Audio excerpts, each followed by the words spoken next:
খাদিজাকে নবী করিম সাল্লাল্লাহু আলাইহি সাল্লাম বিবাহ করেন, তখন মুহাম্মদ সাল্লাল্লাহু আলাইহি সাল্লামের বয়স 25 বছর আর হযরত খাদিজার বয়স 40 বছর। সুবহানাল্লাহ।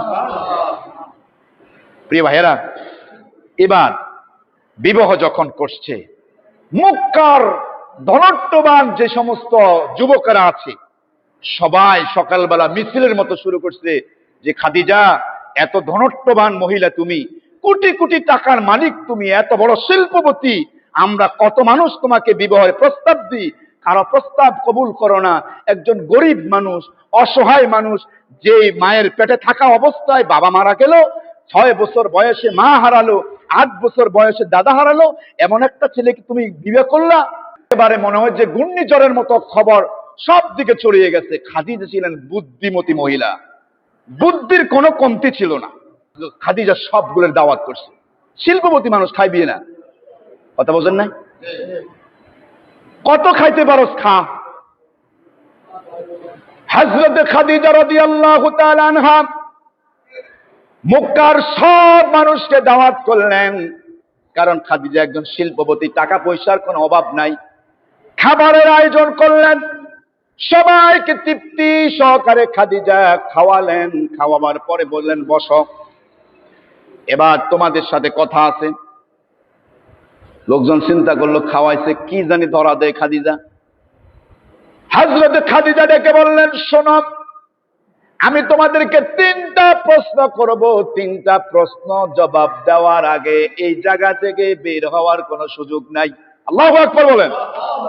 খাইছো তো, এমনি যেতে পারতাম।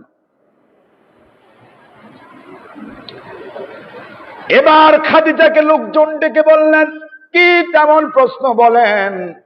হযরত খাদিজা ডেকে বললেন, তোমরা যে বলছো এতিম, গরিব, অসহায়, ধন নাই দৌলত নাই এমন ছেলে মুহাম্মদ সাল্লাল্লাহু আলাইহি ওয়াসাল্লামের কাছে আমি বিয়ে বসছি, এখন তোমাদের কাছে আমার প্রথম প্রশ্ন, বলো তো আমার নবী, আমার স্বামী মুহাম্মদ সাল্লাল্লাহু আলাইহি ওয়াসাল্লামের চরিত্রটা কেমন, আমাকে একটু বলো।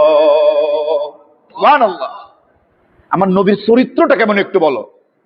এখন সব লোক এক কথাই বলতেই বাধ্য যে খাদিজা কি প্রশ্ন করছো, সেই কুরাইশ বংশের মুহাম্মদ এই যুবক, তার ব্যাপারে কোনো দ্বিমত নাই, তার মতো সেরা চরিত্রের মানুষ মক্কাতে একটাও আর খুঁজে পাওয়া যাবে না।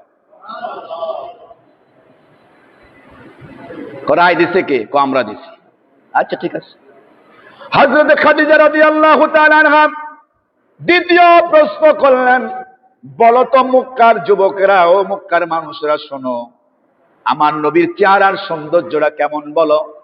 সব মানুষ এক বাক্যে জবাব দিল, খাদিজা কেমন প্রশ্ন করলা, মক্কায় কত শত শত মানুষ বাহির থেকে আসে, মক্কায় কত হাজার হাজার মানুষের বসবাস আছে, জীবনে এই 2 চোখে কত হাজার হাজার মানুষের চেহারা দেখলাম, কিন্তু মুহাম্মদুর রাসূলুল্লাহ সাল্লাল্লাহু আলাইহি ওয়াসাল্লামের চেহারা এত সুন্দর।